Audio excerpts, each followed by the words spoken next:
Chapter 1 of The Creatures That Time Forgot by Ray Bradbury. Mad impossible world, sun-blasted by day, cold-wracked by night, and life condensed by radiation into 8 days.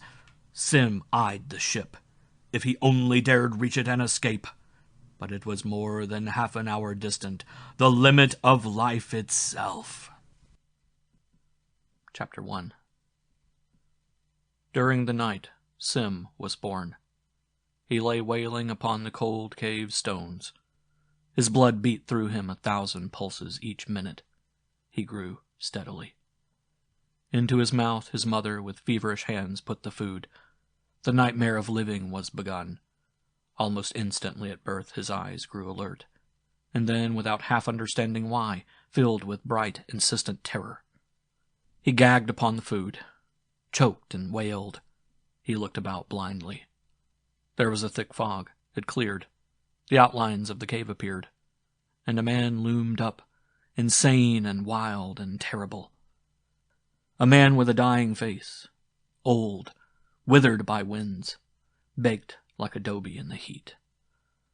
The man was crouched in a far corner of the cave, his eyes whitening to one side of his face, listening to the far wind trumpeting up above on the frozen night planet.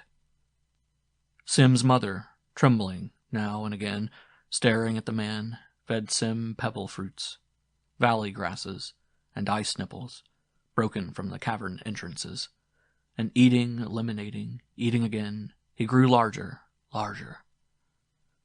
The man in the corner of the cave was his father. The man's eyes were all that was alive in his face. He held a crude stone dagger in his withered hands, and his jaw hung loose and senseless. Then, with a widening focus, Sim saw the old people sitting in the tunnel beyond this living quarter. And as he watched, they began to die. Their agonies filled the cave. They melted like waxen images.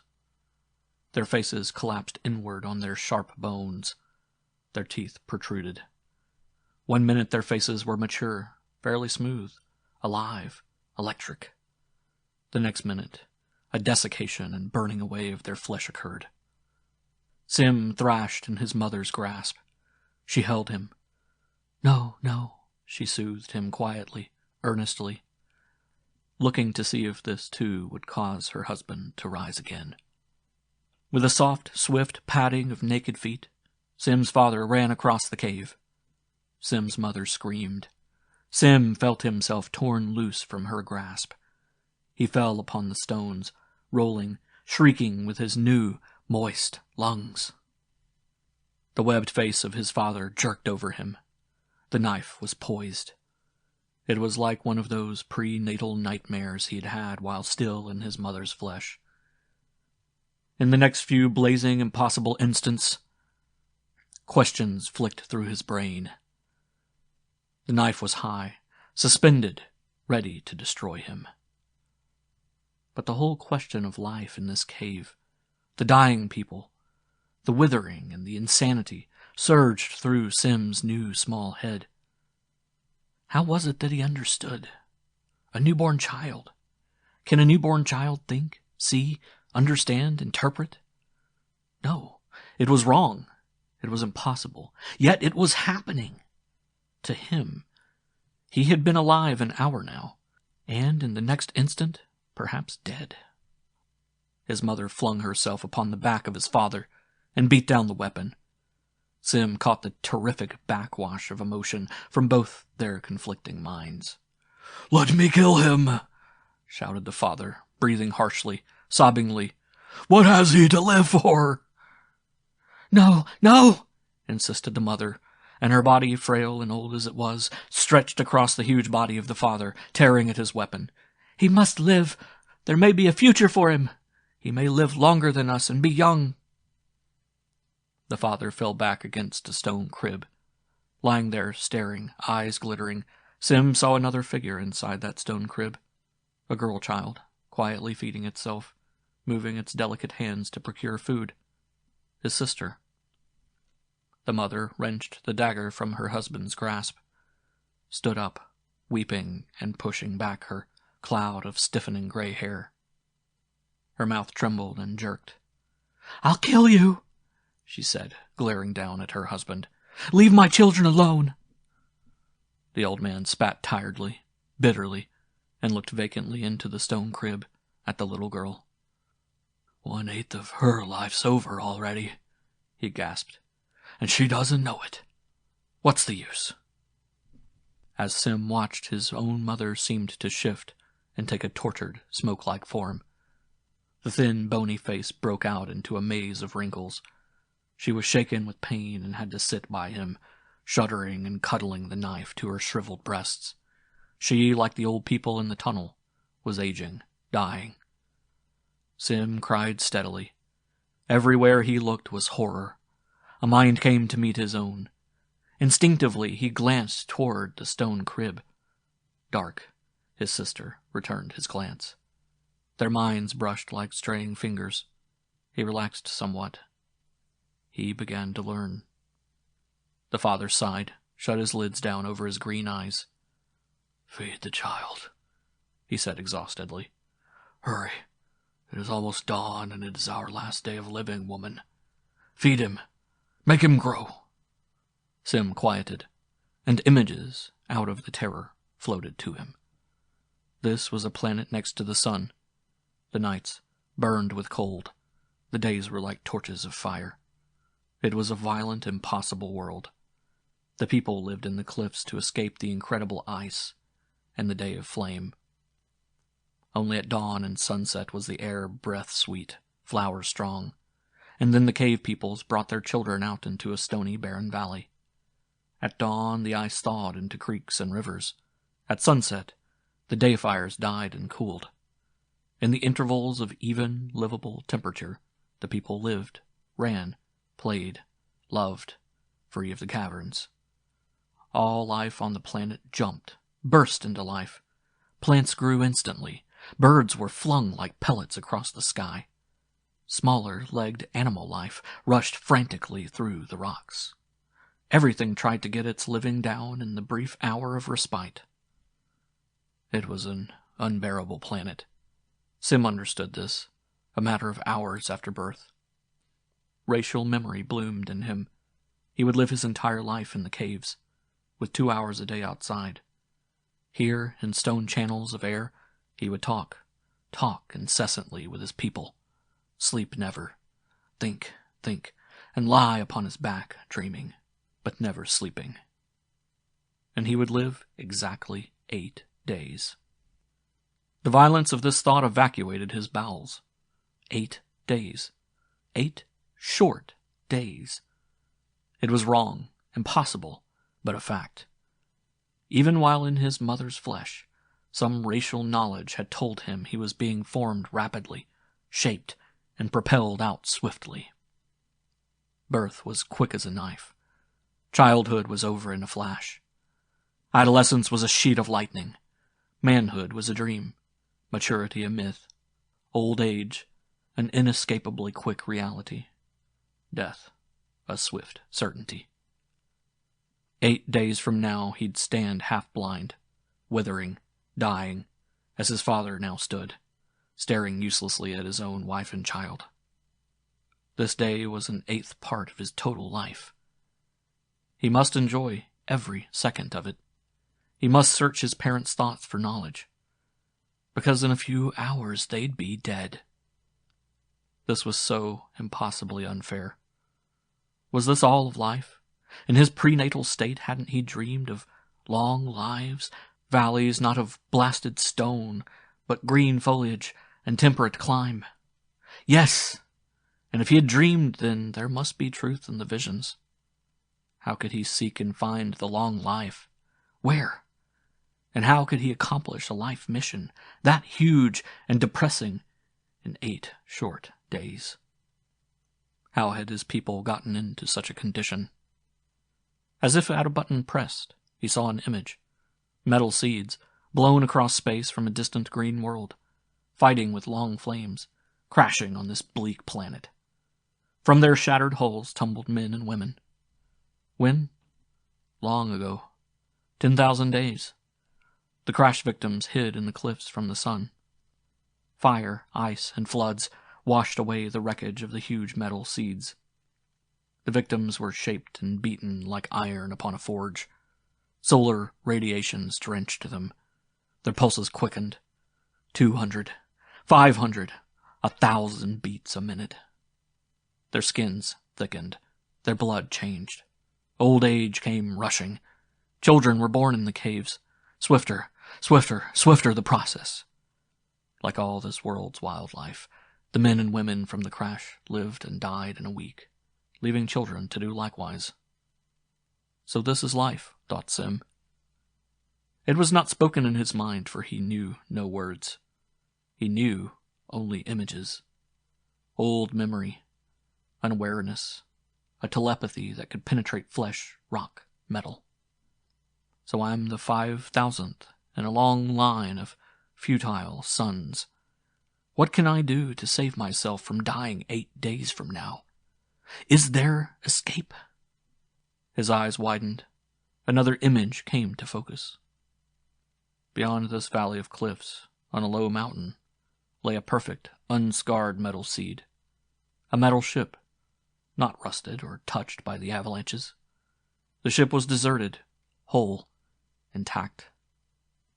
It was the only ship of all these that had crashed that was still a unit, still usable. But it was so far away. There was no one in it to help.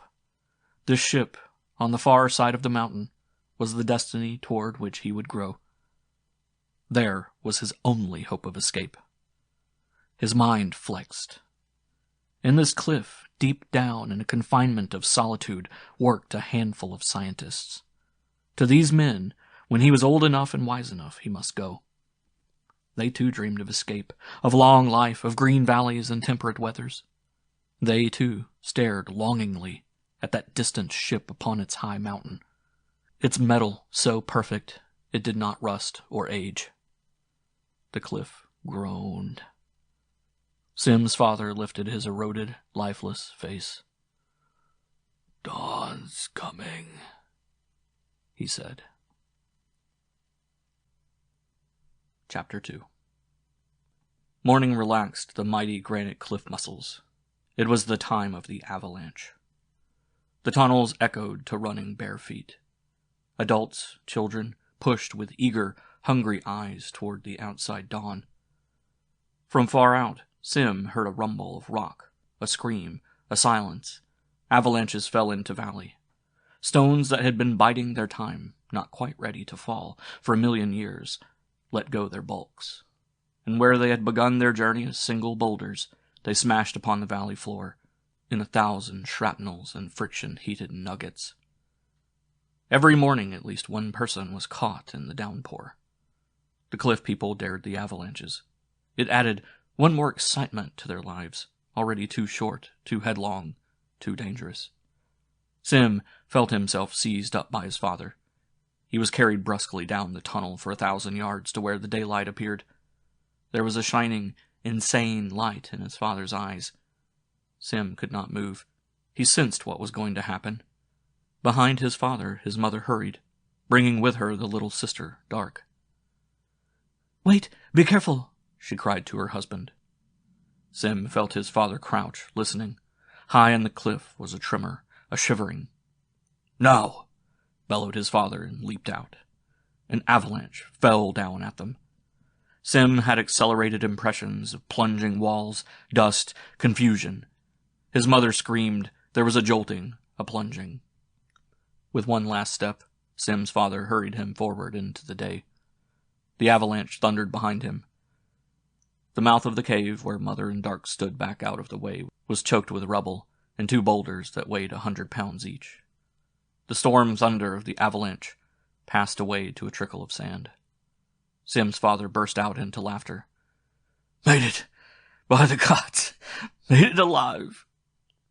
And he looked scornfully at the cliff and spat. "Pah!" Mother and Sister Dark struggled through the rubble. She cursed her husband. "Fool! You might have killed Sim." "I may yet," retorted the father. Sim was not listening. He was fascinated with the remains of an avalanche in front of the next tunnel. A blood stain trickled out from under a rise of boulders, soaking into the ground. There was nothing else to be seen. Someone else had lost the game. Dark ran ahead on lithe, supple feet, naked and certain. The valley air was like a wine filtered between mountains. The heaven was a restive blue, not the pale, scorched atmosphere of full day, nor the bloated, bruised black purple of night, a riot with sickly, shining stars. This was a tide pool, a place where waves of varying and violent temperatures struck, receded. Now the tide pool was quiet, cool, and its life moved abroad. Laughter. Far away, Sim heard it. Why laughter? How could any of his people find time for laughing? Perhaps later he would discover why. The valley suddenly blushed with impulsive color. Plant life, thawing in the precipitant dawn, shoved out from most unexpected sources. It flowed as you watched. Pale green tendrils appeared on scoured rocks. Seconds later, ripe globes of fruit twitched upon the blade tips. Father gave Sim over to Mother, and harvested the momentary volatile crop, thrust scarlet, blue, yellow fruits into a fur sack which hung at his waist. Mother tugged at the moist new grasses, laid them on Sim's tongue. His senses were being honed to a fine edge. He stored knowledge thirstily. He understood love, marriage, customs, anger, pity, rage, selfishness, shadings and subtleties, realities and reflections. One thing suggested another. The sight of green plant life whirled his mind like a gyroscope, seeking balance in a world where lack of time for explanations made a mind seek and interpret on its own. The soft burden of food gave him knowledge of his system, of energy, of movement. Like a bird newly cracking its way from a shell, he was almost a unit, complete, all-knowing. Heredity had done all this for him. He grew excited with his ability. They walked, Mother, Father, and the two children, smelling the smells, watching the birds bounce from wall to wall of the valley like scurrying pebbles. And suddenly the father said a strange thing. "Remember?" Remember what? Sim lay cradled. Was it any effort for them to remember when they'd lived only 7 days? The husband and wife looked at each other. "Was it only 3 days ago?" said the woman, her body shaking, her eyes closing to think. "I can't believe it. It is so unfair." She sobbed, then drew her hand across her face and bit her parched lips. The wind played at her gray hair. "Now it is my turn to cry. An hour ago it was you." "An hour is half a life." "Come." She took her husband's arm. "Let us look at everything, because it will be our last looking." "The sun'll be up in a few minutes," said the old man. "We must turn back now." "Just one more moment," pleaded the woman. "The sun will catch us." "Let it catch me, then." "You don't mean that." "I mean nothing, nothing at all," cried the woman. The sun was coming fast.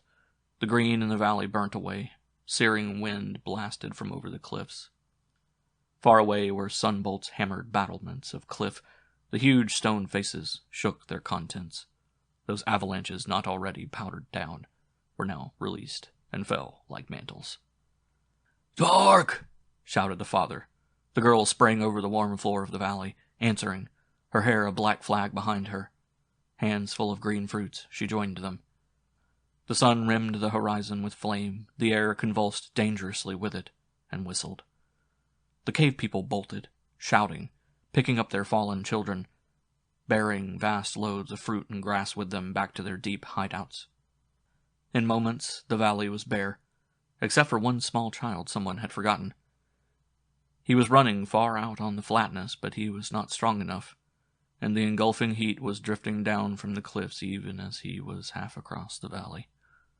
Flowers were burnt into effigies, grasses sucked back into rocks like singed snakes.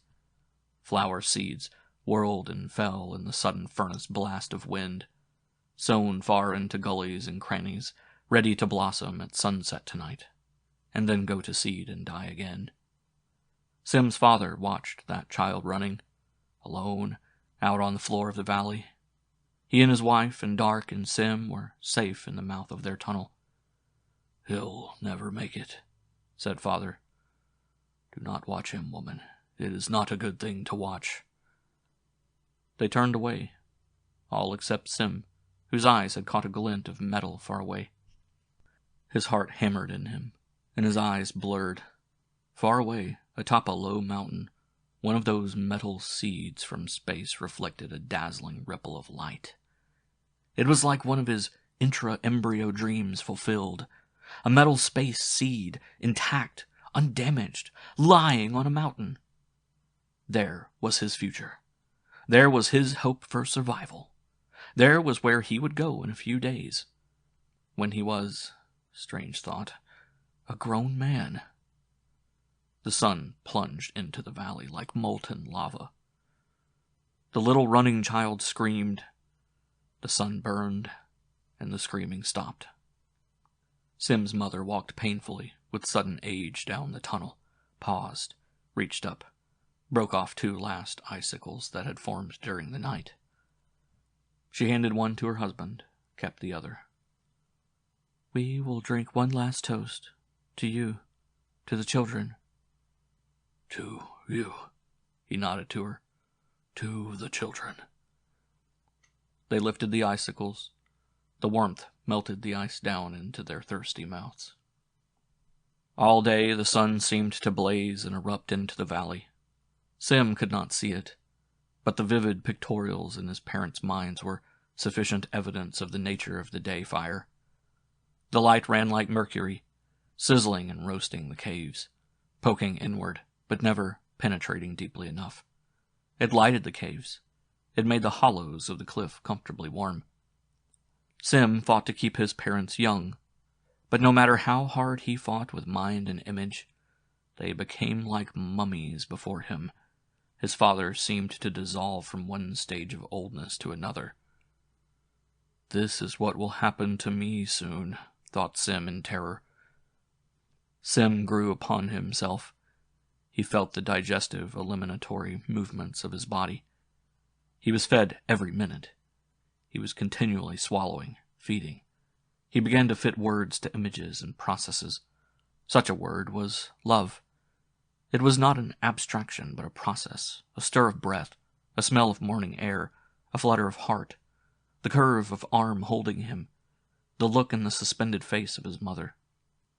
He saw the processes, then searched behind her suspended face, and there was the word in her brain ready to use. His throat prepared to speak. Life was pushing him, rushing him along toward oblivion. He sensed the expansion of his fingernails, the adjustments of his cells, the profusion of his hair, the multiplication of his bones and sinew, the grooving of the soft pale wax of his brain. His brain at birth as clear as a circle of ice, innocent, unmarked, was an instant later, as if hit with a thrown rock, cracked and marked, and patterned in a million crevices of thought and discovery. His sister Dark ran in and out with other little hothouse children, forever eating. His mother trembled over him, not eating. She had no appetite. Her eyes were webbed shut. "Sunset," said his father at last. The day was over. The light faded. A wind sounded. His mother arose. "I want to see the outside world once more. Just once more." She stared blindly, shivering. His father's eyes were shut.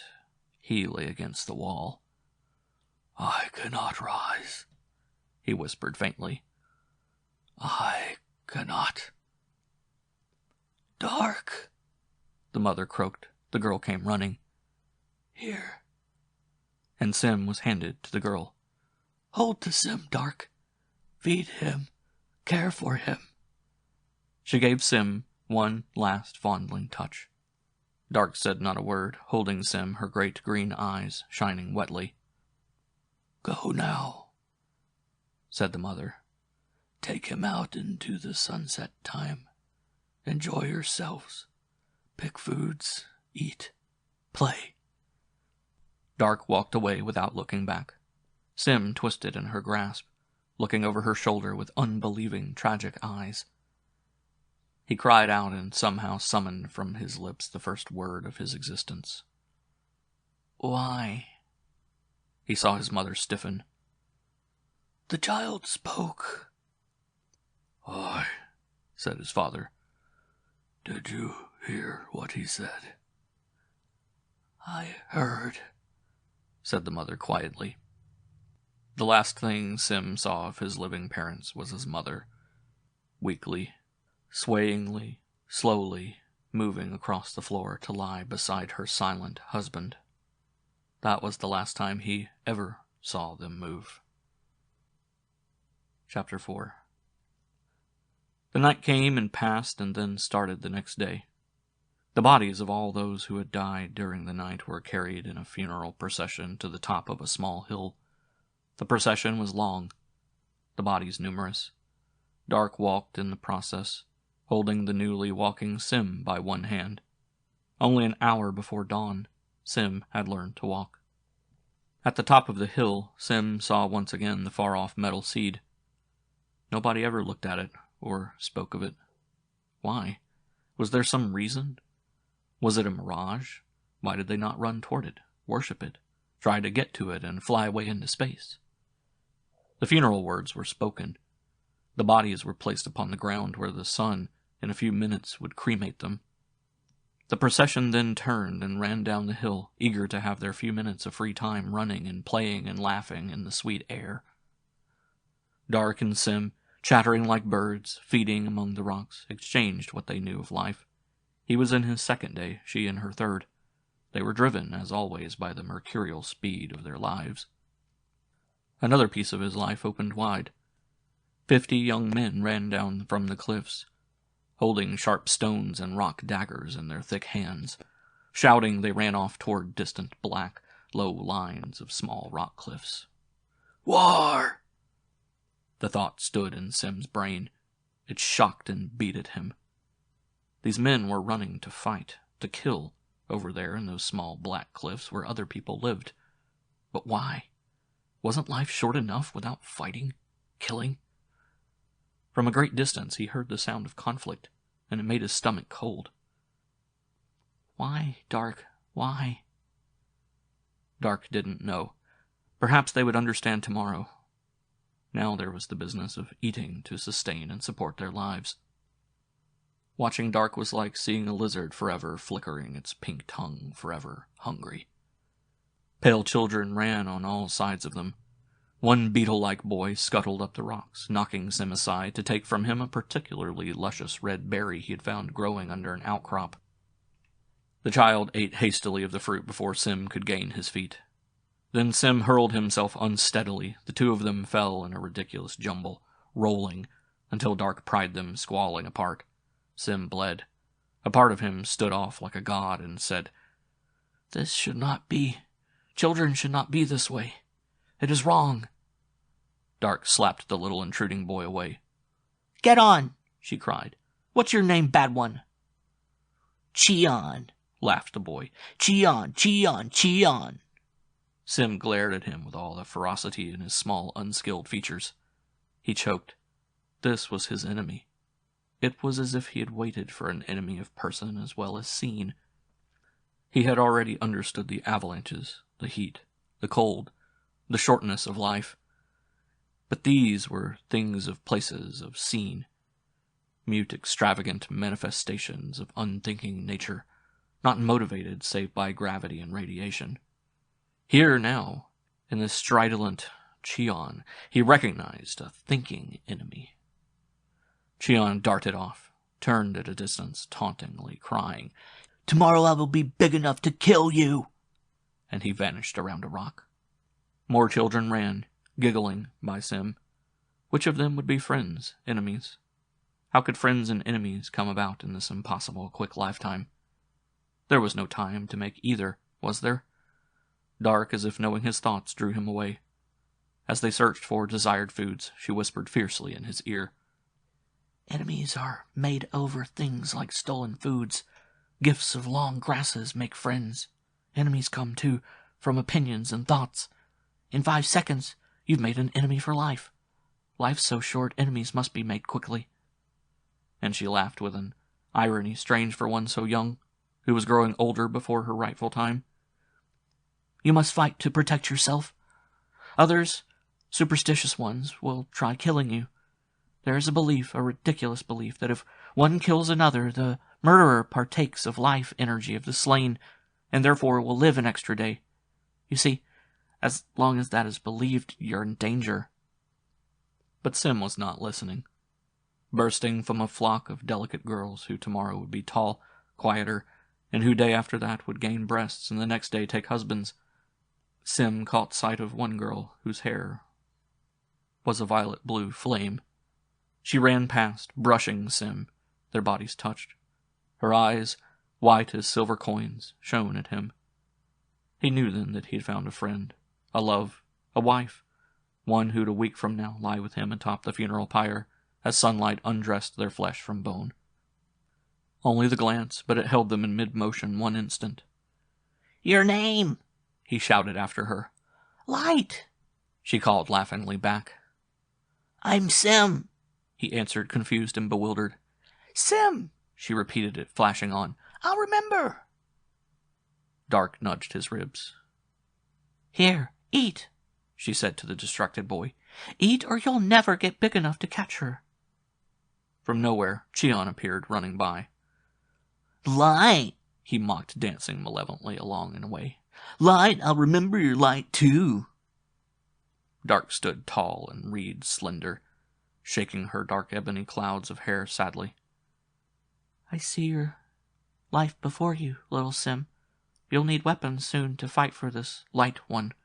Now hurry, the sun's coming." They ran back to the caves. 1/4 of his life was over. Babyhood was gone. He was now a young boy. Wild rains lashed the valley at nightfall. He watched new river channels cut in the valley, out past the mountain of the metal seed. He stored the knowledge for later use. Each night there was a new river, a bed newly cut. "What's beyond the valley?" wondered Sim. "No one's ever been beyond it," explained Dark. "All who tried to reach the plain were frozen to death or burnt. The only land we know's within half an hour's run. Half an hour out and half an hour back." "No one has ever reached the metal seed, then?" Dark scoffed. "The scientists, they try, silly fools. They don't know enough to stop. It's no use. It's too far." The scientists. The word stirred him. He had almost forgotten the vision he had short hours after birth. His voice was eager. "Where are the scientists?" he demanded. Dark looked away from him. "I wouldn't tell you if I knew. They'd kill you, experimenting. I don't want you joining them. Live your life. Don't cut it in half trying to reach that silly metal thing on the mountain." "I'll find out where they are from someone else, then." "No one will tell you. They hate the scientists. You'll have to find them on your own, and then what? Will you save us? Yes, save us, little boy." Her face was sullen. Already half her life was gone. Her breasts were beginning to shape. Tomorrow she must divine how best to live her youth, her love. And she knew no way to fully plumb the depths of passion in so short of space. "We can't sit and talk and eat," he protested, "and nothing else." "There's always love," she retorted acidly. "It helps one forget. Gods, yes." She spat it out. "Love." Sim ran through the tunnels, seeking. Sometimes he half imagined where the scientists were. But then a flood of angry thought from those around him, when he asked the direction to the scientist's cave, washed over him in confusion and resentment. After all, it was the scientist's fault that they had been placed upon this terrible world. Sim flinched under the bombardment of oaths and curses. Quietly he took his seat in a central chamber with the children to listen to the grown men talk. This was the time of education, the time of talking. No matter how he chafed at delay, or how great his impatience, even though life slipped fast from him and death approached like a black meteor, He knew his mind needed knowledge. Tonight, then, was the night of school. But he sat uneasily. Only 5 more days of life. Cheon sat across from Sim, his thin-mouthed face arrogant. Light appeared between the two. The last few hours had made her firmer-footed, gentler, taller. Her hair shone brighter. She smiled as she sat beside Sim, ignoring Cheon, and Cheon became rigid at this and ceased eating. The dialogue crackled, filled the room, swift as heartbeats, 1,000, 2,000 words a minute. Sim learned, his head filled. He did not shut his eyes, but lapsed into a kind of dreaming that was almost intra-embryotic in lassitude and drowsy vividness. In the faint background the words were spoken, and they wove a tapestry of knowledge in his head. He dreamed of green meadows free of stones, all grass, round and rolling and rushing easily toward a dawn with no taint of freezing, merciless cold or smell of boiled rock or scorched monument. He walked across the green meadow. Overhead the metal seeds flew by in a heaven that was a steady, even temperature. Things were slow, slow, slow. Birds lingered upon gigantic trees that took 100, 200, 5,000 days to grow. Everything remained in its place. The birds did not flicker nervously at a hint of sun, nor did the trees suck back frightenedly when a ray of sunlight poured over them. In this dream people strolled. They rarely ran. The heart rhythm of them was evenly languid, not jerking and insane. Their kisses were long and lingering, not the parched mouthings and twitchings of lovers who had 8 days to live. The grass remained, and did not burn away in torches. The dream people talked always of tomorrow and living and not tomorrow and dying. It all seemed so familiar that when Sim felt someone take his hand, he thought it simply another part of the dream. Light's hand lay inside his own. "Dreaming?" she asked. "Yes. Things are balanced, our minds, to even things, to balance the unfairness of our living, go back in on ourselves, to find what there is that is good to see." He beat his hand against the stone floor again and again. "It does not make things fair. I hate it. It reminds me that there is something better, something I have missed. Why can't we be ignorant? Why can't we live and die without knowing that this is an abnormal living?"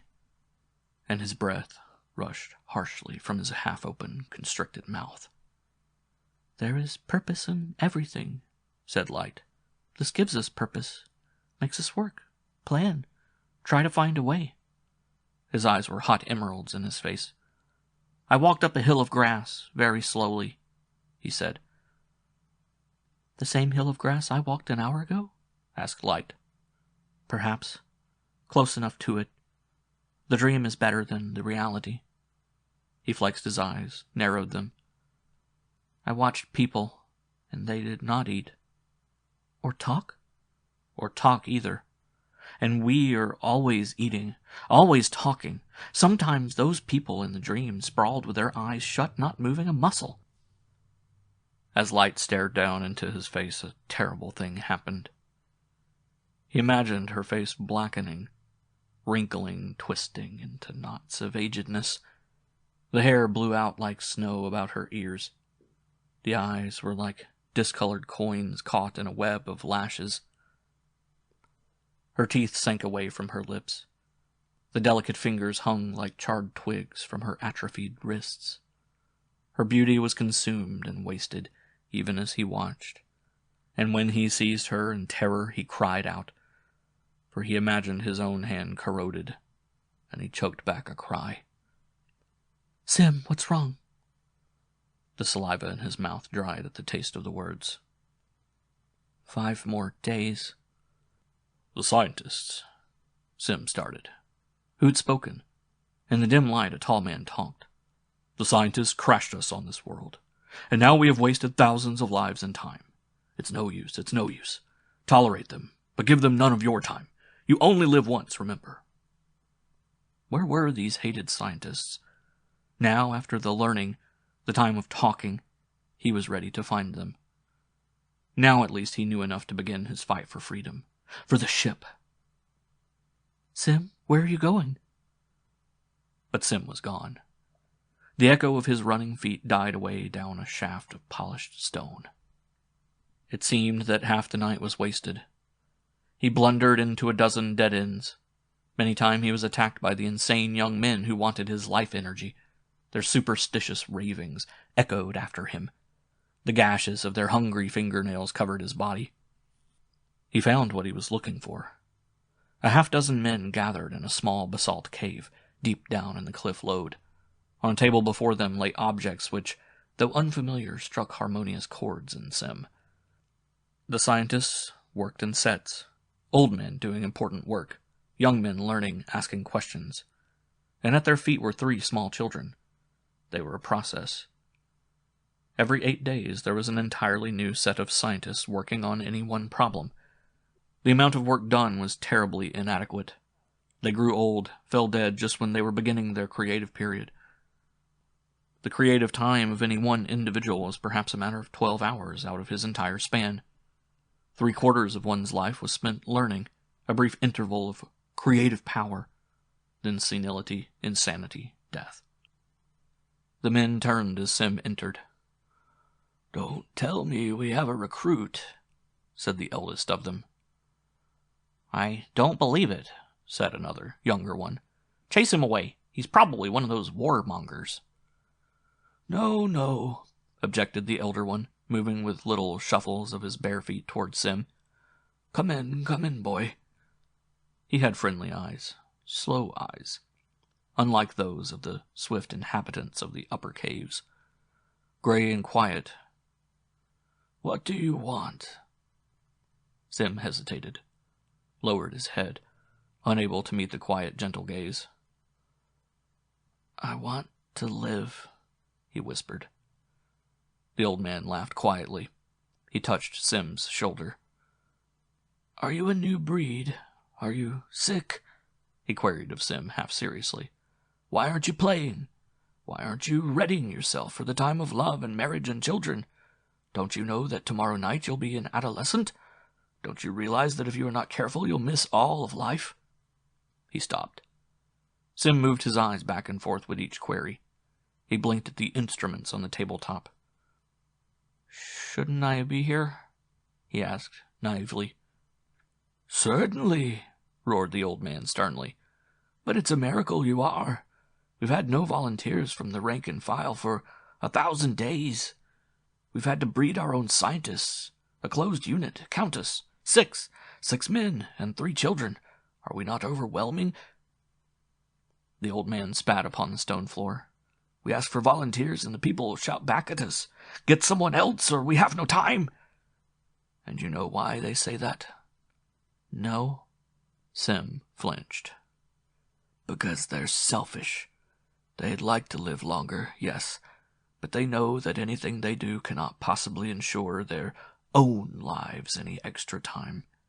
It might guarantee longer life to some future offspring of theirs, but they won't give up their love, their brief youth, give up one interval of sunset or sunrise."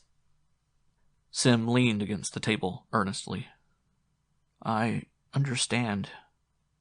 "You do?" The old man stared at him blindly. He sighed and slapped the child's thigh gently. "Yes, of course you do. It's too much to expect anyone to understand anymore. You're rare." The others moved in around Sim and the old man. "I am Dink. Tomorrow night court here will be in my place. I'll be dead by then. And the night after that someone else will be in court's place. And then you, if you work and believe. But first I give you a chance. Return to your playmates if you want. There is someone you love. Return to her. Life is short. Why should you care for the unborn to come? You have a right to youth. Go now if you want, because if you stay you'll have no time for anything but working and growing old and dying at your work. But it is good work. Well?" Sim looked at the tunnel. From a distance the wind roared and blew. The smells of cooking and the patter of naked feet sounded, and the laughter of lovers was an increasingly good thing to hear. He shook his head impatiently, and his eyes were wet. "I will stay," he said. Chapter 6. The third night and third day passed. It was the fourth night. Sim was drawn into their living. He learned about that metal seed upon the top of the far mountain. He heard of the original seeds, things called ships, that crashed, and how the survivors hid and dug in the cliffs, grew old swiftly, and in their scrabbling to barely survive, forgot all science. Knowledge of mechanical things had no chance of survival in such a volcanic civilization. There was only now for each human. Yesterday didn't matter. Tomorrow stared them vividly in their very faces. But somehow the radiations that had forced their aging had also induced a kind of telepathic communication whereby philosophies and impressions were absorbed by the newborn. Racial memory, growing instinctively, preserved memories of another time. "Why don't we go to that ship on the mountain?" asked Sim. "It is too far. We would need protection from the sun," explained Dink. "Have you tried to make protection?" "Salves and ointments, suits of stone and birdwing, and, recently, crude metals, none of which worked. In 10,000 more lifetimes perhaps we'll have made a metal in which will flow cool water to protect us on the march to the ship. But we work so slowly, so blindly. This morning, mature, I took up my instruments. Tomorrow, dying, I lay them down. What can one man do in one day? If we had 10,000 men, the problem would be solved." "I will go to the ship," said Sim. "Then you will die," said the old man. A silence had fallen on the room at Sim's words. Then the men stared at Sim. "You are a very selfish boy." "Selfish," cried Sim resentfully. The old man patted the air. "Selfish in a way I like. You want to live longer. You'll do anything for that. You will try for the ship. But I tell you it is useless. Yet if you want to, I cannot stop you. At least you will not be like those among us who go to war for an extra few days of life." "War?" asked Sim. "How can there be war here?" And a shudder ran through him. He did not understand. "Tomorrow will be time enough for that," said Dink. "Listen to me now." The night passed. Chapter 7. It was morning. Light came shouting and sobbing down a corridor and ran full into his arms. She had changed again. She was older again, more beautiful. She was shaking, and she held to him. "Sim, they're coming after you." Bare feet marched down the corridor, surged inward at the opening. Cheon stood grinning there, taller too, a sharp rock in either of his hands. "Oh, there you are, Sim." "Go away," cried Light savagely, whirling on him. "Not until we take Sim with us," Cheon assured her. Then, smiling at Sim, "If, that is, he is with us in the fight." Dink shuffled forward, his eye weakly fluttering, his bird-like hands fumbling in the air. "Leave!" he shrilled angrily. "This boy is a scientist now. He works with us." Cheon ceased smiling. "There is better work to be done. We go now to fight the people in the farthest cliffs." His eyes glittered anxiously. "Of course, you will come with us, Sim." "No, no!" Light clutched at his arm. Sim patted her shoulder, then turned to Cheon. "Why are you attacking these people?" "There are 3 extra days for those who go with us to fight." 3 extra days? Of living?" Cheon nodded firmly. "If we win, we live 11 days instead of 8. The cliffs they live in, something about the mineral in it. Think of it, Sim. 3 long, good days of life. Will you join us?" Dink interrupted. Get along without him. Sim is my pupil. Cheon snorted. Go die, old man. By sunset tonight you'll be charred bone.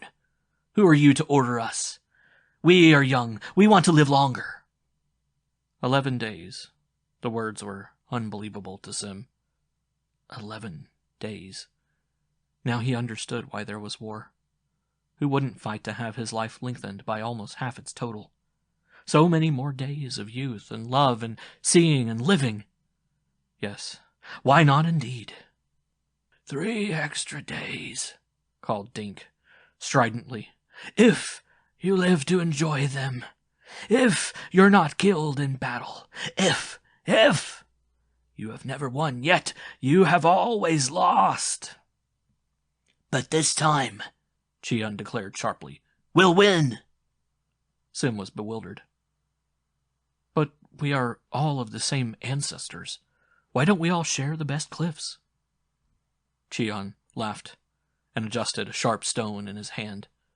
Those who live in the best cliffs think they are better than us. That is always man's attitude when he has power. The cliffs there, besides, are smaller. There's room for only 300 people in them. 3 extra days. I'll go with you, Sim said to Cheon. Fine. Cheon was very glad. Much too glad at the decision. Dink gasped. Sim turned to Dink and Light. If I fight and win, I will be a half-mile closer to the ship, and I'll have 3 extra days in which to strive to reach the ship. That seems the only thing for me to do. Dink nodded sadly. It is the only thing. I believe you. Go along now. Goodbye, said Sim. The old man looked surprised. Then he laughed as at a little joke on himself. That's right. I won't see you again, will I? Goodbye, then. And they shook hands. They went out, Cheon, Sim, and Light together, followed by the others, all children growing swiftly into fighting men. And the light in Cheon's eyes was not a good thing to see. Light went with him. She chose his rocks for him and carried them. She would not go back, no matter how he pleaded. The sun was just beyond the horizon, and they marched across the valley. Please, Light, go back. And wait for Cheon to return, she said. He plans that when you die I will be his mate. She shook out her unbelievable blue-white curls of hair defiantly. But I'll be with you. If you fall, I fall. Sim's face hardened. He was tall. The world had shrunk during the night. Children in packs screamed by hilarious in their food-searching, and he looked at them with alien wonder. Could it be only 4 days ago he had been like these? Strange. There was a sense of many days in his mind, as if he had really lived 1,000 days. There was a dimension of incident and thought so thick, so multicolored, so richly diverse in his head that it was not to be believed so much could happen in so short a time. The fighting men ran in clusters of 2 or 3. Sim looked ahead at the rising line of small, ebon cliffs. This, then, he said to himself, is my 4th day. And still I am no closer to the ship, or to anything. Not even... He heard the light tread of Light beside him. Not even to her who bears my weapons and picks me ripe berries. 1/2 of his life was gone. Or 1/3 of it, if he won this battle. If. He ran easily, lifting, letting fall his legs. This is the last day of my physical awareness. As I run, I feed. As I feed, I grow. And as I grow, I turn eyes to Light with a kind of dizzying vertigo. And she looks upon me with the same gentleness of thought. This is the day of our youth. Are we wasting it? Are we losing it on a dream? A folly? Distantly he heard laughter. As a child he'd questioned it. Now he understood laughter. This particular laughter was made of climbing high rocks and plucking the greenest blades and drinking the headiest vintage from the morning ices and eating of the rock fruits and tasting of young lips and new appetite. They neared the cliffs of the enemy. He saw the slender erectness of Light, the new surprise of her white breasts, the neck where, if you touched, you could time her pulse. The fingers which cupped in your own were animate and supple and never still. Light snapped her head to one side. "Look ahead," she cried. "See what is to come. Look only ahead." He felt that they were racing by part of their lives, leaving their youth on the path side without so much as a glance. "I am blind with looking at stones," he said, running. "Find new stones, then." "I see stones." His voice grew gentle as the palm of her hand.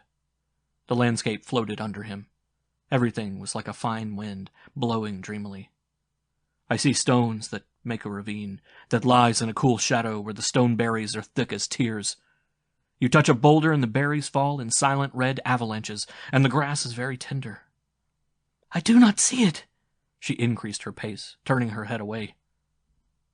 He saw the floss upon her neck, like the small moss that grows silvery and light on the cool side of pebbles, that stirs if you breathe the lightest breath upon it. He looked upon himself. His hands clenched as he heaved himself forward toward death. Already his hands were veined and youth swollen. They were the hands of a young boy whose fingers are made for touching, which are suddenly sensitive, and with more surface, and are nervous, and seem not a part of him, because they are so big for the slender lengths of his arms. His neck, through which the blood ached and pumped, was building out with age, too, with tiny blue tendrils of veins embedded and flaring in it. Light handed him food to eat. "I am not hungry," he said. "Eat.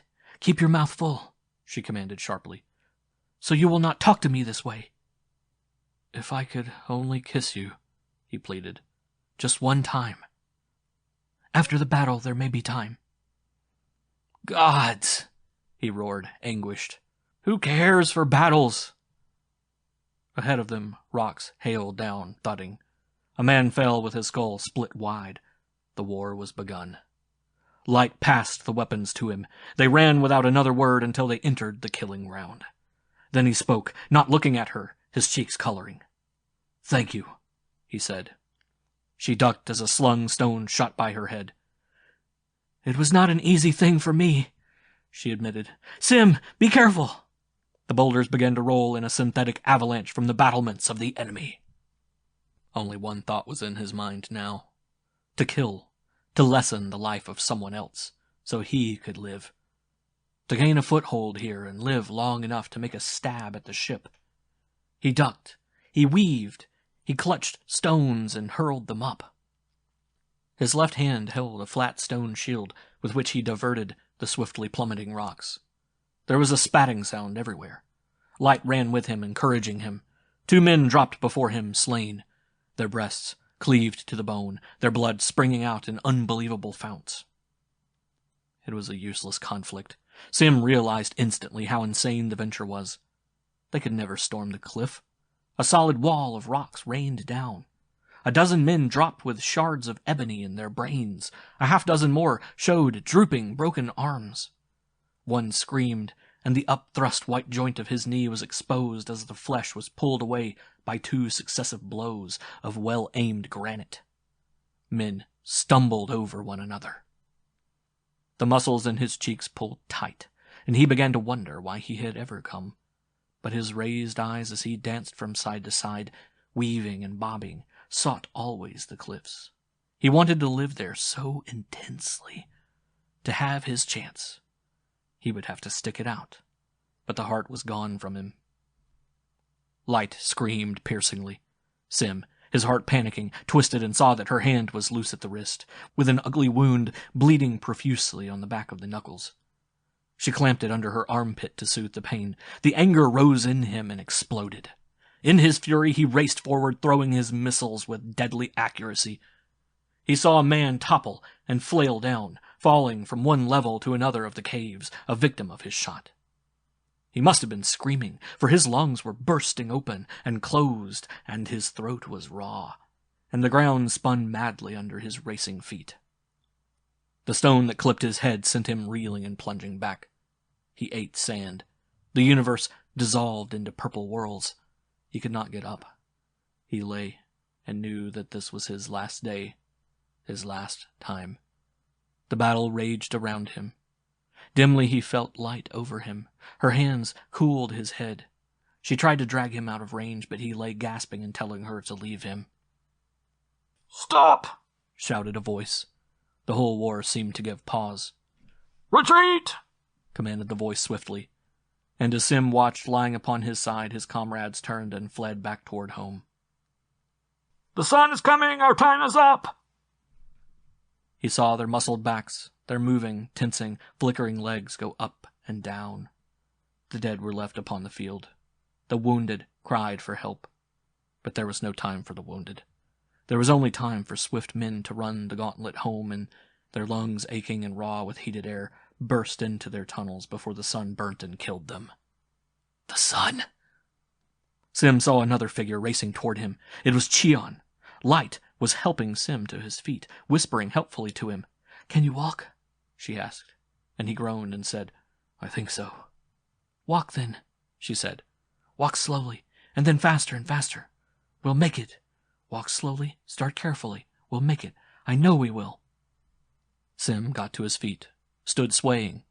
Cheon raced up, a strange expression cutting lines in his cheeks, his eyes shining with battle. Pushing Light abruptly aside, he seized upon a rock and dealt Sim a jolting blow upon his ankle that laid wide the flesh. All of this was done quite silently. Now he stood back, still not speaking, grinning like an animal from the night mountains, his chest panting in and out, looking from the thing he had done to Light and back. He got his breath. "He'll never make it," he nodded at Sim. "We'll have to leave him here. Come along, Light." Light, like a cat animal, sprang upon Cheon, searching for his eyes, shrieking through her exposed, hard-pressed teeth. Her fingers stroked great bloody furrows down Cheon's arms and again instantly down his neck. Cheon, with an oath, sprang away from her. She hurled a rock at him. Grunting, he let it miss him, then ran off a few yards. "Fool!" he cried, turning to scorn her. "Come along with me. Sim will be dead in a few minutes. Come along!" Light turned her back on him. "I will go if you carry me." Cheon's face changed. His eyes lost their gleaming. "There is no time. We would both die if I carried you." Light looked through and beyond him. "Carry me, then, for that's how I wish it to be." Without another word, glancing fearfully at the sun, Cheon fled. His footsteps sped away and vanished from hearing. "May he fall and break his neck," whispered Light, savagely glaring at his form as it skirted a ravine. She returned to Sim. "Can you walk?" Agonies of pain shot up his leg from the wounded ankle. He nodded ironically. "We could make it to the cave in 2 hours walking. I have an idea, Light. Carry me." And he smiled with a grim joke. She took his arm. "Nevertheless, we'll walk. Come." "No," he said. "We're staying here." "But why?" "We came to seek a home here. If we walk, we will die. I would rather die here. How much time have we?" Together they measured the sun. "A few minutes," she said, her voice flat and dull. She held close to him. He looked at her. Light, he thought. Tomorrow I would have been a man. My body would have been strong and full, and there would have been time with you. A kissing and a touching. Damn. But what kind of life is this, where every last instant is drenched with fear and alert with death?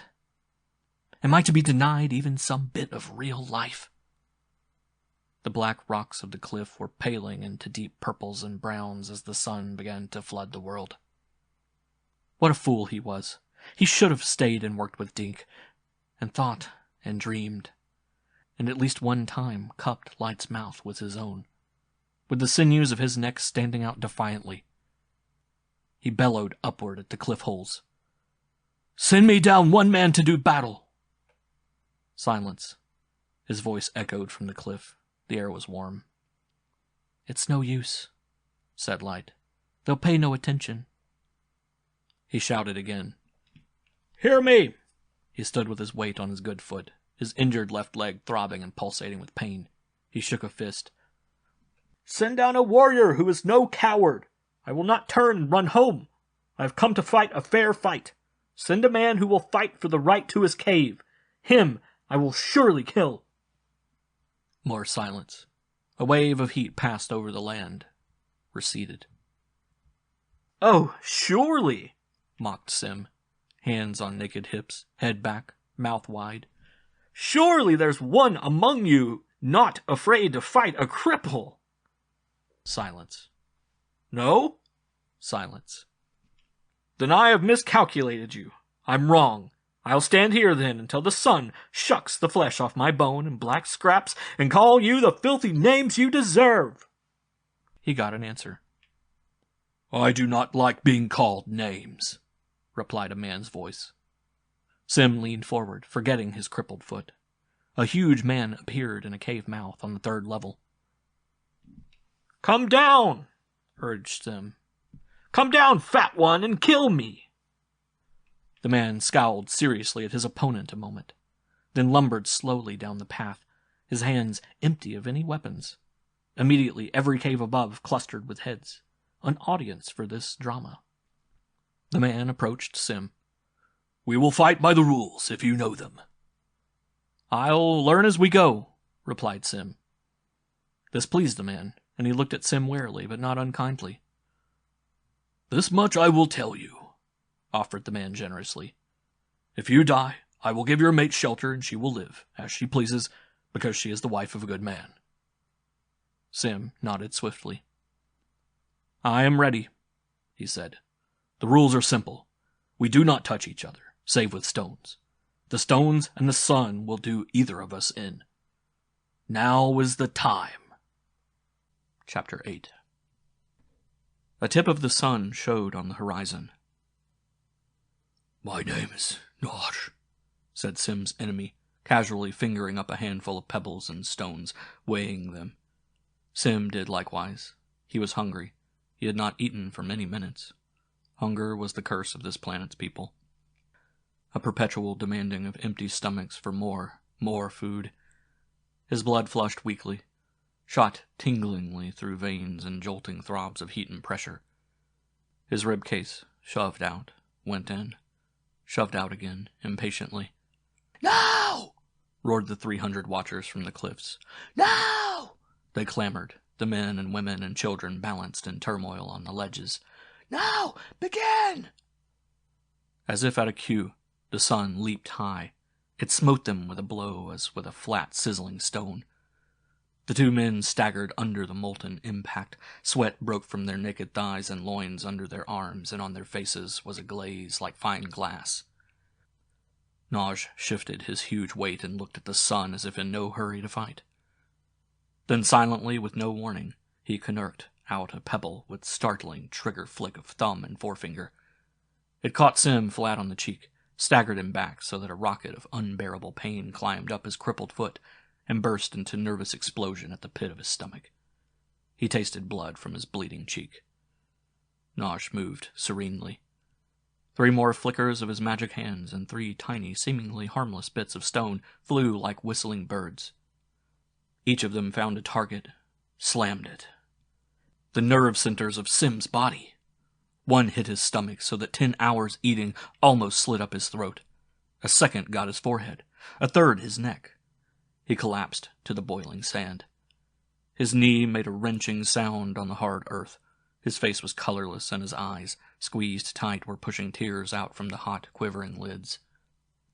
But even as he had fallen, he had let loose, with wild force, his handful of stones. The stones purred in the air. One of them, and only one, struck Naj. Upon the left eyeball, Naj moaned and laid his hands in the next instant to his shattered eye. Sim choked out a bitter, sighing laugh. This much triumph he had. The eye of his opponent. It would give him time. Oh, gods, he thought, his stomach retching sickly, fighting for breath. This is a world of time. Give me a little more, just a trifle. Naj, one-eyed, weaving with pain, pelted the writhing body of Sim, but his aim was off now. The stones flew to one side, or if they struck at all, they were weak and spent and lifeless. Sim forced himself half erect. From the corners of his eyes he saw Light, waiting, staring at him, her lips breathing words of encouragement and hope. He was bathed in sweat, as if a rain spray had showered him down. The sun was now fully over the horizon. You could smell it. Stones glinted like mirrors. The sand began to roil and bubble. Illusions sprang up everywhere in the valley. Instead of one warrior, Naj, he was confronted by a dozen, each in an upright position, preparing to launch another missile. A dozen irregular warriors who shimmered in the golden menace of a day, like bronze gongs, smitten, quivered in one vision. Sim was breathing desperately. His nostrils flared and sucked, and his mouth drank thirstily of flame instead of oxygen.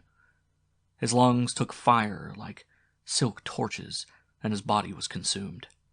The sweat spilled from his pores to be instantly evaporated. He felt himself shriveling in on himself. He imagined himself looking like his father, old, sunken, slight, withered. Where was the sand? Could he move? Yes. The world wriggled under him, but now he was on his feet. There would be no more fighting. A murmur from the cliff told this. The sunburnt faces of the high audience gaped and jeered and shouted encouragement to their warrior. "Stand straight, Naj! Save your strength now! Stand tall and perspire!" they urged him. And Naj stood, swaying lightly, swaying slowly, a pendulum in an incandescent fiery breath from the skyline. "Don't move, Naj! Save your heart! Save your power!" "The test! The test!" said the people on the heights. "The test of the sun!" And this was the worst part of the fight. Sim squinted painfully at the distorted illusion of cliff. He thought he saw his parents, father with his defeated face, his green eyes burning, mother with her hair blowing like a cloud of gray smoke in the fire wind. He must get to them, live for and with them. Behind him, Sim heard Light whimper softly. There was a whisper of flesh against sand. She had fallen. He did not dare turn. The strength of turning would bring him thundering down in pain and darkness. His knees bent. If I fall, he thought, I'll lie here and become ashes. Where was Naj? Naj was there, a few yards from him, standing bent, slick with perspiration, looking as if he were being hit over the spine with great hammers of destruction. "Fall, Naj! Fall!" screamed Sim mentally. "Fall! Fall! Fall and die so I can take your place!" But Naj did not fall. One by one the pebbles in his half-loose left hand plummeted to the broiling sands, and Naj's lips peeled back. The saliva burned away from his lips and his eyes glazed. But he did not fall. The will to live was strong in him. He hung as if by a wire. Sim fell to one knee. "Ah!" wailed the knowing voices from the cliff. They were watching death. Sim jerked his head up, smiling mechanically, foolishly, as if caught in the act of doing something silly. No, he insisted drowsily and got back up again. There was so much pain he was all one ringing numbness. A whirring, buzzing, frying sound filled the land. High up an avalanche came down like a curtain on a drama, making no noise. Everything was quiet except for a steady humming. He saw 50 images of Naj now, dressed in armors of sweat, eyes puffed with torture, cheeks sunken, lips peeled back like the rind of a drying fruit. But the wire still held him. "Now," muttered Sim sluggishly with a thick, baked tongue between his blazing teeth. "Now I'll fall and lie and dream." He said it with slow, thoughtful pleasure. He planned it. He knew how it must be done. He would do it accurately. He lifted his head to see if the audience was watching. They were gone. The sun had driven them back in, all save one or two brave ones. Sim laughed drunkenly and watched the sweat gather on his dead hands, hesitate, drop off, plunge downward towards sand. and turned to steam halfway there. Naj fell. The wire was cut. Naj fell flat upon his stomach. A gout of blood kicked from his mouth. His eyes rolled back into a white, senseless insanity. Naj fell. So did his 50 duplicate illusions. All across the valley the winds sang and moaned, and Sim saw a blue lake with a blue river feeding it, and low white houses near the river with people going and coming in the houses, and among the tall green trees. Trees taller than 7 men beside the river mirage. Now, explained Sim to himself at last, now I can fall. Right into that lake. He fell forward. He was shocked when he felt the hands eagerly stop him in mid-plunge, lift him, hurry him off, high in the hungry air like a torch held and waved ablaze. How strange is death, he thought, and blackness took him. He wakened to the flow of cool water on his cheeks. He opened his eyes fearfully. Light held his head upon her lap. Her fingers were moving food to his mouth. He was tremendously hungry and tired, but fear squeezed both of these things away. He struggled upward, seeing the strange cave contours overhead. "What time is it?" he demanded. "The same day as the contest. Be quiet," she said. "The same day?" She nodded amusedly. "You've lost nothing of your life. This is Naj's cave. We are inside the black cliff. We will live 3 extra days. Satisfied? Lie down." Naj is dead? He fell back, panting, his heart slamming his ribs. He relaxed slowly. "I won. Gods, I won," he breathed. "Naj is dead. So were we almost. They carried us in from outside only in time." He ate ravenously. "We have no time to waste. We must get strong. My leg." He looked at it, tested it. There was a swath of long yellow grasses around it, and the ache had died away. Even as he watched, the terrific pulsings of his body went to work and cured away the impurities under the bandages. It has to be strong enough by sunset, he thought. It has to be. He got up and limped around the cave like a captured animal. He felt Light's eyes upon him. He could not meet her gaze. Finally, helplessly, he turned. She interrupted him. "You want to go on to the ship?" she asked softly. "Tonight, when the sun goes down?" He took a breath, exhaled it. "Yes." "You couldn't possibly wait until morning?" "No." "Then I'll go with you." "No." "If I lag behind, let me. There's nothing here for me." They stared at each other a long while. He shrugged warily. "All right," he said at last. "I couldn't stop you, I know that. We'll go together." Chapter 9. They waited in the mouth of their new cave. The sun set. The stones cooled so that one could walk on them. It was almost time for the leaping out and the running toward the distant, glittering metal seed that lay on the far mountain. Soon would come the rains.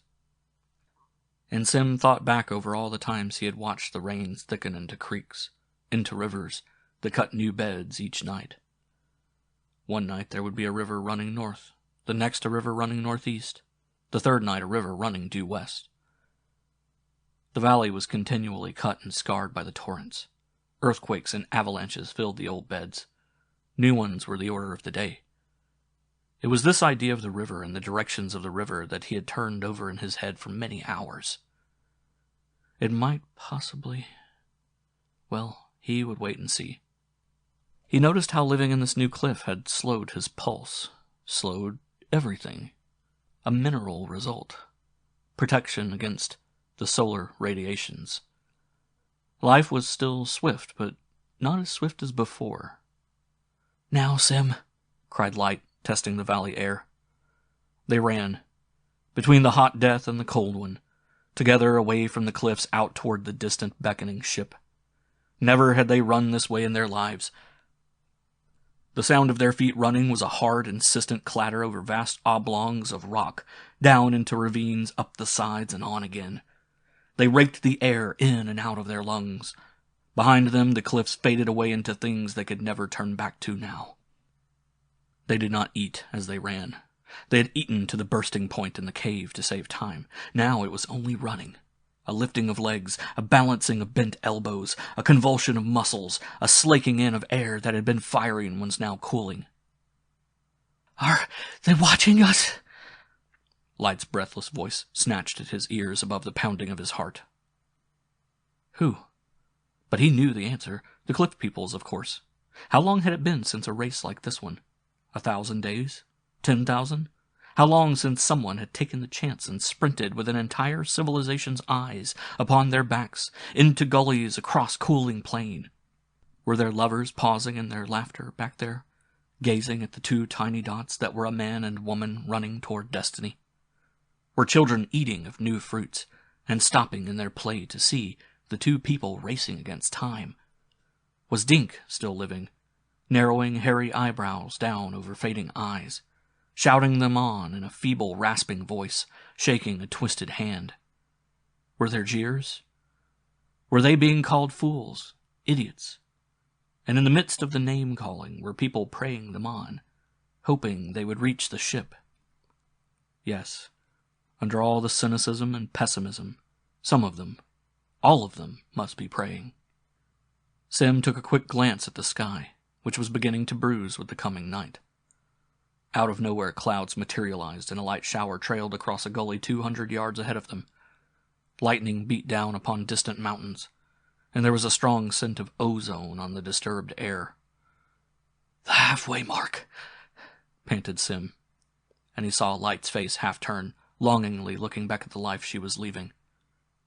"Now's the time. If we want to turn back, we still have time. Another minute." Thunder snarled in the mountains. An avalanche started out small and ended up huge and monstrous in a deep fissure. Light rain dotted Light's smooth white skin. In a minute, her hair was glistening and soggy with rain. "Too late now," she shouted over the padding rhythm of her own naked feet. "We've got to go ahead." And it was too late. Sim knew, judging the distances, that there was no turning back now. His leg began to pain him a little. He favored it, slowing. A wind came up swiftly, a cold wind that bit into the skin. But it came from the cliffs behind them, helped rather than hindered them. An omen, he wondered? No. For as the minutes went by, it grew upon him how poorly he had estimated the distance. Their time was dwindling out, but they were still an impossible distance from the ship. He said nothing, but the impotent anger at the slow muscles in his legs welled up into bitterly hot tears in his eyes. He knew that Light was thinking the same as himself, but she flung along like a white bird, seeming hardly to touch ground. He heard her breath go out and in her throat, like a clean, sharp knife in its sheath. Half the sky was dark. The first stars were peering through lengths of black cloud. Lightning jiggled a path along a rim just ahead of them. A full thunderstorm of violent rain and exploding electricity fell upon them. They slipped and skidded on moss-smooth pebbles. Light fell, scrambled up again with a burning oath. Her body was scarred and dirty. The rain washed over her. The rain came down and cried on Sim. It filled his eyes and ran in rivers down his spine, and he wanted to cry with it.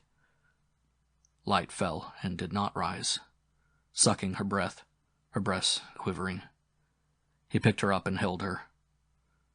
"Run, Light! Please, run!" "Leave me, Sim. Go ahead." The rain filled her mouth. There was water everywhere. "It's no use. Go on without me." He stood there cold and powerless, his thoughts sagging, the flame of hope blinking out. All the world was blackness, cold falling sheets of water and despair. "We'll walk then," he said, "and keep walking, and resting." They walked for 50 yards, easily, slowly, like children out for a stroll. The gully ahead of them filled with water that went sliding away with a swift, wet sound toward the horizon. Sim cried out. Tugging at light, he raced forward. "A new channel," he said, pointing. "Each day the rain cuts a new channel. Here, light!" He leaned over the floodwaters. He dived in, taking her with him. The flood swept them like bits of wood. They fought to stay upright.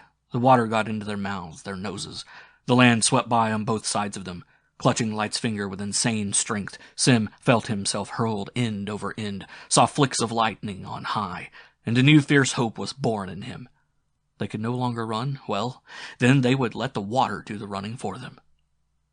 With a speed that dashed them against rocks, split open their shoulders, abraded their legs, the new, brief river carried them. "This way!" Sim shouted over a salvo of thunder and steered frantically toward the opposite side of the gully. The mountain where the ship lay was just ahead.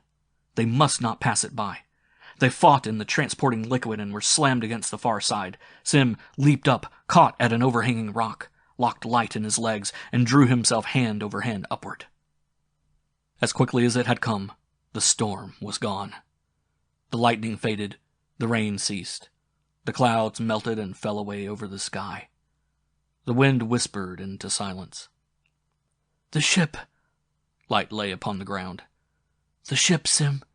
This is the mountain of the ship." Now the cold came. The killing cold. They forced themselves drunkenly up the mountain. The cold slid along their limbs, got into their arteries like a chemical, and slowed them. Ahead of them, with a fresh-washed sheen, lay the ship.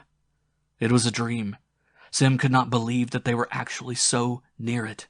200 yards, 170 yards. Gods, but it was cold. The ground became covered with ice.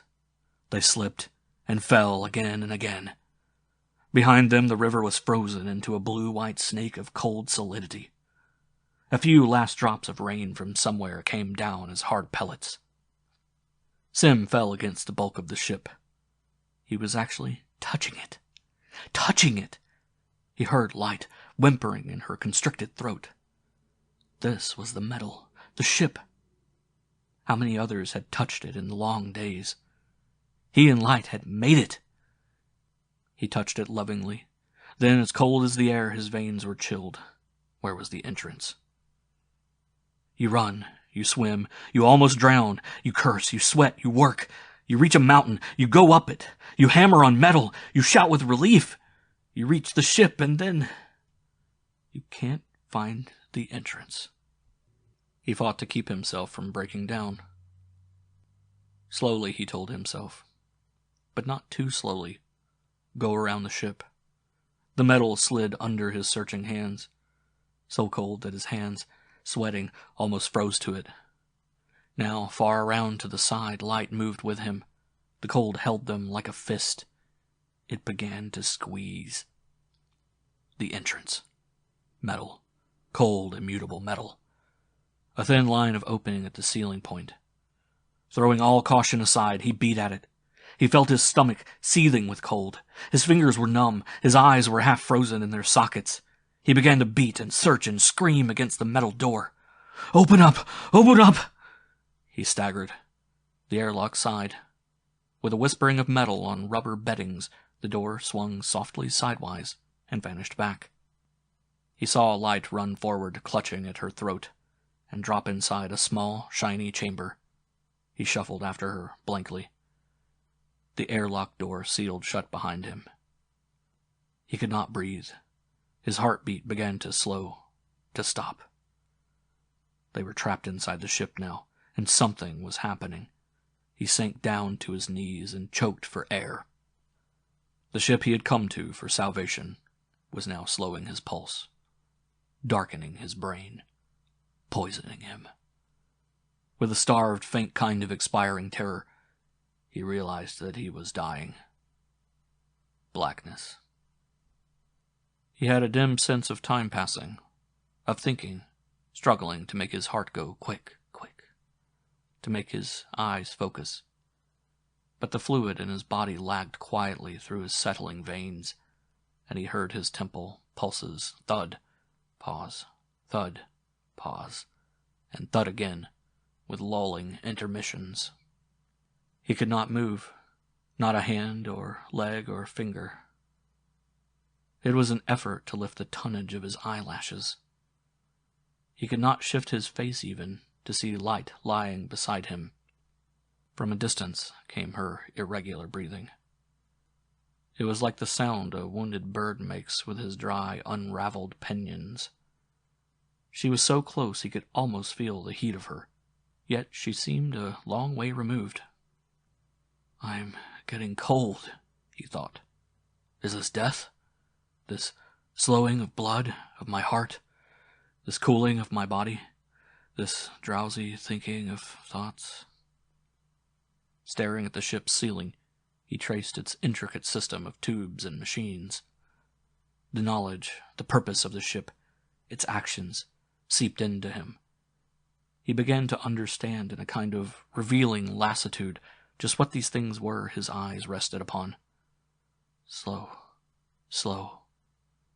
There was an instrument with a gleaming white dial. Its purpose?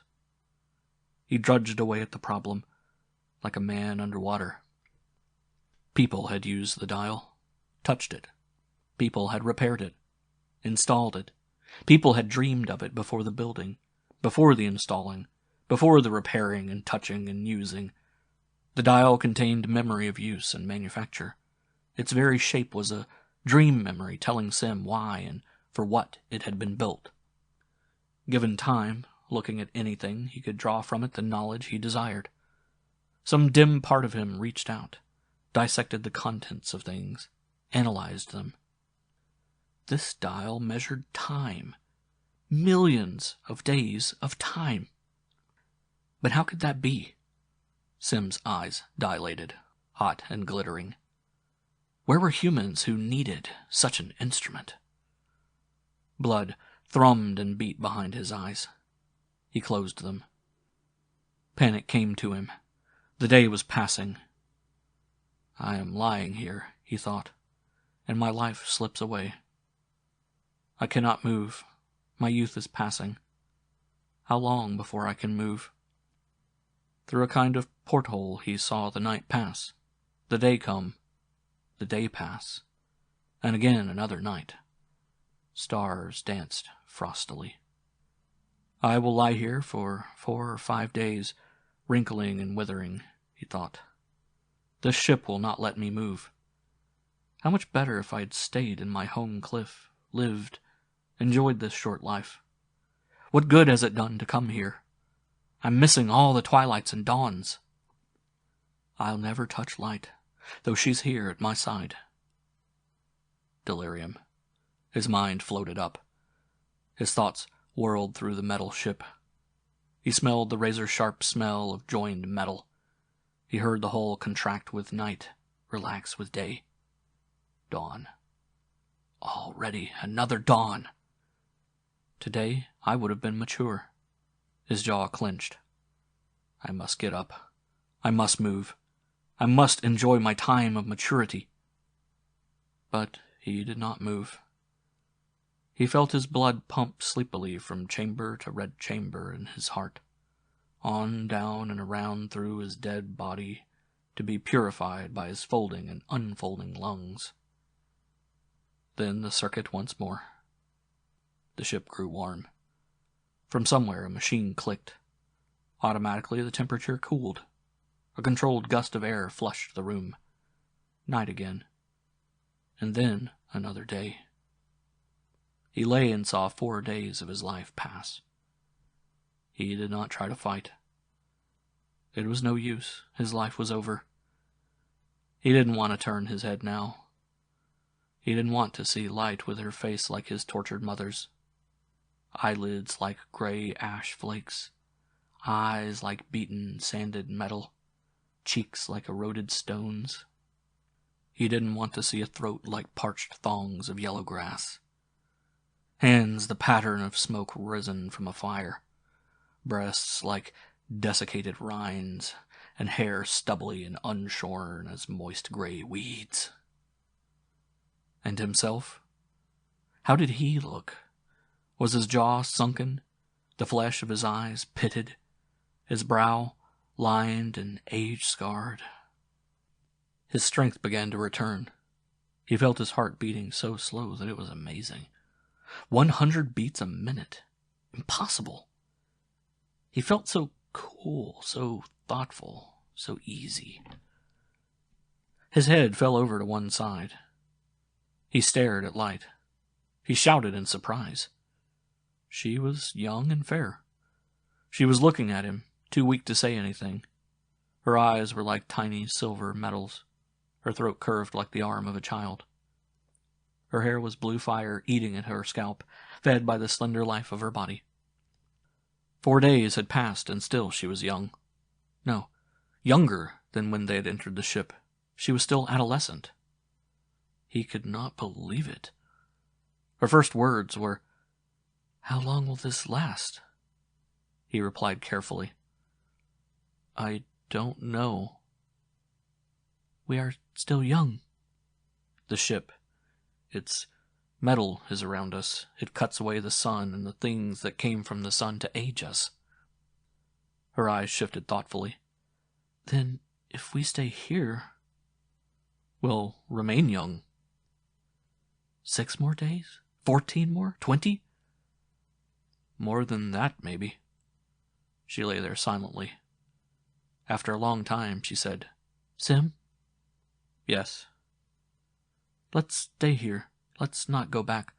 If we go back now, you know what'll happen to us." "I'm not certain. We'll start getting old again, won't we?" He looked away again. He stared at the ceiling and the clock with the moving finger. "Yes, we'll grow old." "What if we grow old instantly? When we step from the ship, won't the shock be too much?" "Maybe." Another silence. He began to move his limbs, testing them. He was very hungry. "The others are waiting," he said. Her next words made him gasp. "The others are dead," she said, "or will be in a few hours. All those we knew back there are old and worn." He tried to picture them old. Dark, his sister, bent and senile with time. He shook his head, wiping the picture away. "They may die," he said, "but there are others who have been born." "People we don't even know," said Light flatly. "But nevertheless, our people," he replied. "People who will live only 8 days or 11 days unless we help them." "But we're young, Sim. We're young. We can stay young." He didn't want to listen. It was too tempting a thing to listen to stay here, to live. "We've already had more time than the others," he said. "I need workers, men to heal this ship. We'll get on our feet now, you and I, and find food, eat, and see if the ship is movable. I'm afraid to try to move it myself. It's so big. I'll need help." "But that means running back all that distance."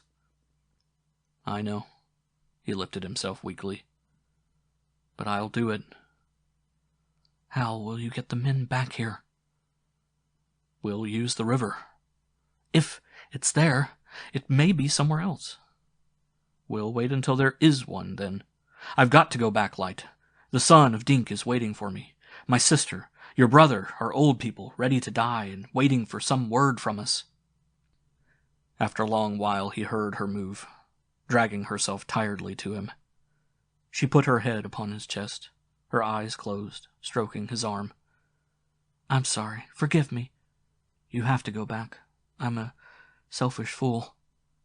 He touched her cheek, clumsily. "You're human. I understand you. There's nothing to forgive." They found food. They walked through the ship. It was empty. Only in the control room did they find the remains of a man who must have been the chief pilot. The others had evidently bailed out into space in emergency lifeboats.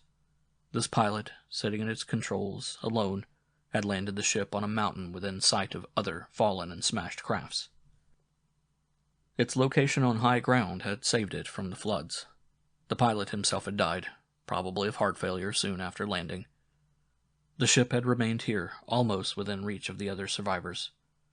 Perfect as an egg, but silent for how many thousand days?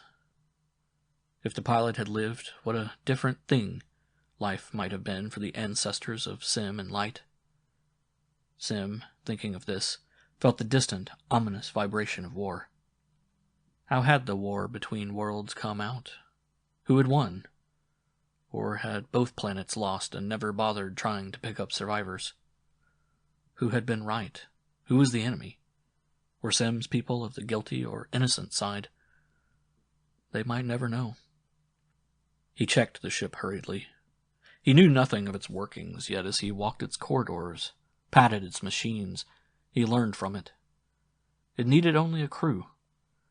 One man couldn't possibly set the whole thing running again. He laid his hand upon one round snout-like machine. He jerked his hand away, as if burnt.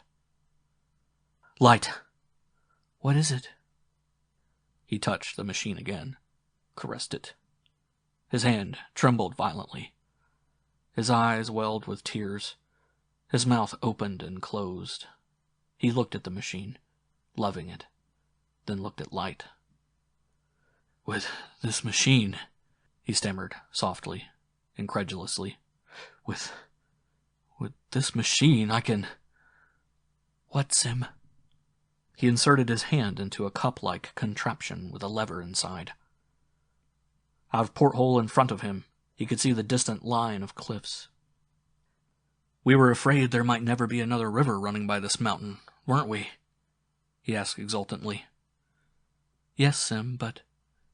"There will be a river, and I will come back, tonight.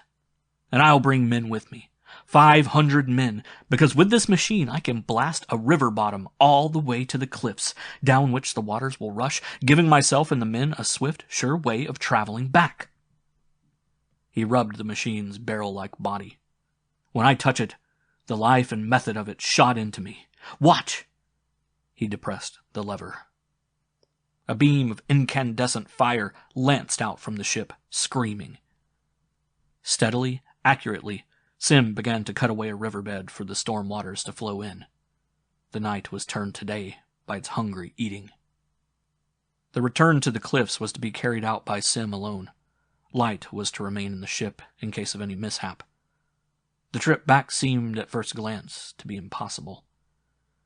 There would be no river rushing to cut his time, to sweep him along toward his destination. He would have to run the entire distance in the dawn, and the sun would get him, catch him before he'd reach safety. The only way to do it is to start before sunrise. "But you'd be frozen, Sim." "Here." He made adjustments on the machine that had just finished cutting the riverbed in the rock floor of the valley. He lifted the smooth snout of the gun, pressed the lever, left it down. A gout of fire shot toward the cliffs.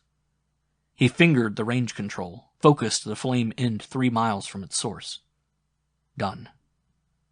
He turned to Light. "But I don't understand," she said. He opened the airlock door. "It's bitter cold out, and half an hour yet till dawn. If I run parallel to the flame from the machine, close enough to it, there'll not be much heat, but enough to sustain life anyway." "It doesn't sound safe," Light protested. "Nothing does on this world." He moved forward. "I'll have half an hour's start. That should be enough to reach the cliffs." "But if the machine should fail while you're still running near its beam?" "Let's not think of that," he said. A moment later he was outside. He staggered as if kicked in the stomach. His heart almost exploded in him. The environment of his world forced him into swift living again. He felt his pulse rise, kicking through his veins. The night was cold as death. The heat ray from the ship sliced across the valley, humming solid and warm. He moved next to it, very close. One misstep in his running, and... "I'll be back," he called to Light. He and the ray of light went together. In the early morning, the peoples in the caves saw the long finger of orange incandescence, and the weird, whitish apparition floating, running along beside it. There was muttering and superstition. So when Sim finally reached the cliffs of his childhood, he saw alien peoples swarming there. There were no familiar faces.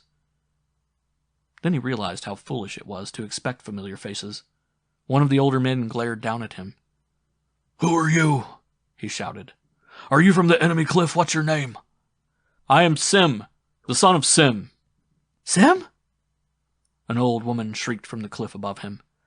She came hobbling down the stone pathway. "Sim! Sim, it is you!" He looked at her, frankly bewildered. "But I don't know you," he murmured. "Sim, don't you recognize me? Oh, Sim, it's me, Dark!" "Dark!" He felt sick at his stomach. She fell into his arms, this old trembling woman with the half-blind eyes. His sister. Another face appeared above, that of an old man. A cruel, bitter face. It looked down at Sim and snarled. "Drive him away," cried the old man. "He comes from the cliff of the enemy. He's lived there. He's still young. Those who go there can never come back among us. Disloyal beast!" And a rock hurtled down. Sim leaped aside, pulling the old woman with him. A roar came from the people. They ran toward Sim, shaking their fists. "Kill him! Kill him!" raved the old man, and Sim did not know who he was. "Stop!" Sim held out his hands. "I come from the ship!" "The ship?" The people slowed. Dark clung to him, looking up into his young face, puzzling over its smoothness. "Kill him! Kill him! Kill him!" croaked the old man and picked up another rock. "I offer you 10 days, 20 days, 30 more days of life." The people stopped. Their mouths hung open. Their eyes were incredulous. 30 days? It was repeated again and again. "How?" "Come back to the ship with me. Inside it one can live forever." The old man lifted high a rock, then, choking, fell forward in an apoplectic fit, and tumbled down the rocks to lie at Sim's feet. Sim bent to peer at the Ancient One, at the bleary, dead eyes, the loose, snaring lips, the crumpled, quiet body. "Cheon." "Yes," said Dark behind him, in a croaking, strange voice. "Your enemy, Cheon." That night 1,000 warriors started for the ship as if going to war. The water ran in the new channel. 500 of them were drowned or lost behind in the cold. The others with Sim got through to the ship. Light awaited them, and threw wide the metal door. The weeks passed. Generations lived and died in the cliffs, while the 500 workers labored over the ship, learning its functions and its parts. On the last day they disbanded. Each ran to his station. Now there was a destiny of travel who still remained behind. Sim touched the control plates under his fingers. Light, rubbing her eyes, came and sat on the floor next to him, resting her head against his knee drowsily. "I had a dream," she said, looking off at something far away. "I dreamed I lived in caves in a cliff, on a cold, hot planet where people grew old and died in 8 days and were burnt." "What an impossible dream," said Sim. "People couldn't possibly live in such a nightmare. Forget it. You're awake now." He touched the plates gently. The ship rose and moved into space. Sim was right. The nightmare was over at last.